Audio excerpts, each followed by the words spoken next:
Software is basically everywhere, right? It's in the app you use to order your morning coffee. It's in the systems that, well, run the entire world. And when it's working perfectly, you don't even notice it.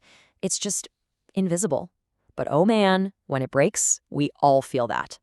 So today, let's pull back the curtain and dive into the secret world that makes all our digital lives even possible: software testing.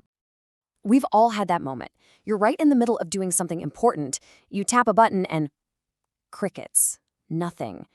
Or even worse, the app just completely disappears from your screen. It's super frustrating, and it really makes you wonder, what is going on behind the scenes? It's a feeling we all know, isn't it? One second, you're happily scrolling, the next, you're just staring at your phone's home screen. And you know what? This isn't just some random cosmic glitch. There are very real, very specific reasons why even the best made software can and does fail.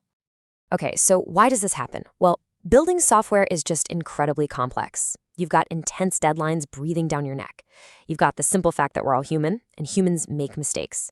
Then there's miscommunication between teams, the sheer complexity of the work itself, and you have to get all these different systems to talk to each other, all while new tech is constantly changing the game. It's pretty much a perfect storm for things to go wrong. So, faced with all that chaos, what do? You can't just cross your fingers and hope for the best. Nope.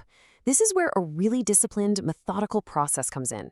It's a whole field of study dedicated to hunting down these problems before they ever get to you. So, what is software testing at its core? Really, it's all about building confidence. It's a structured investigation to check that a piece of software actually does what it claims to do. And it's not just about squashing bugs. It's about making sure the final product is genuinely right for the person who's going to use it. Now, testers have two main ways of looking at this whole thing. Here's a good way to think about it. Imagine you're building a car.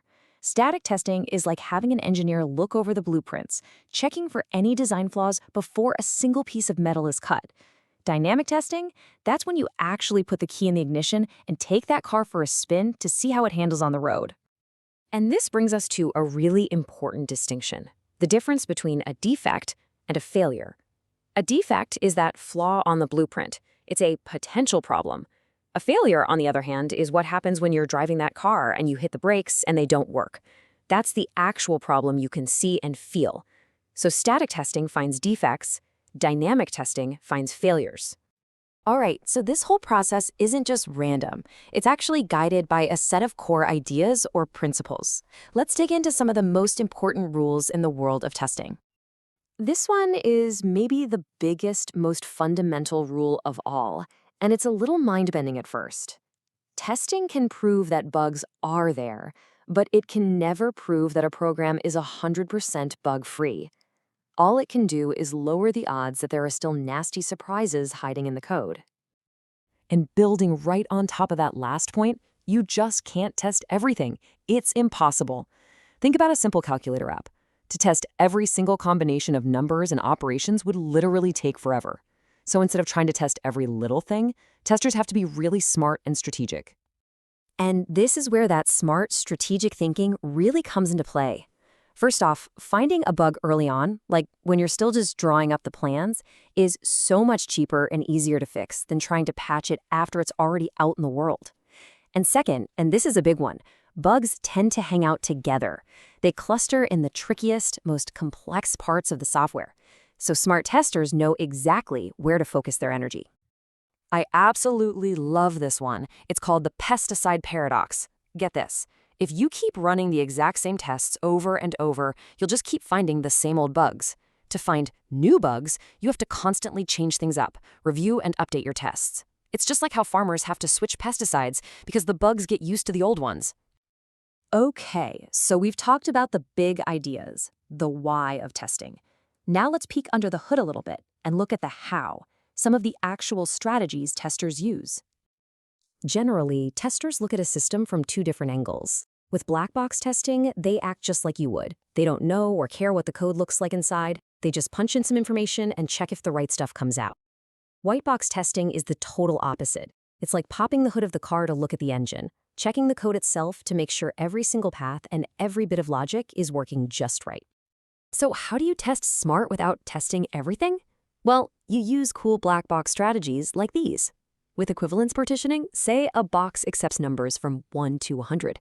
You don't test all 100 numbers. You just test one valid number, like 50, and one invalid one, like 101.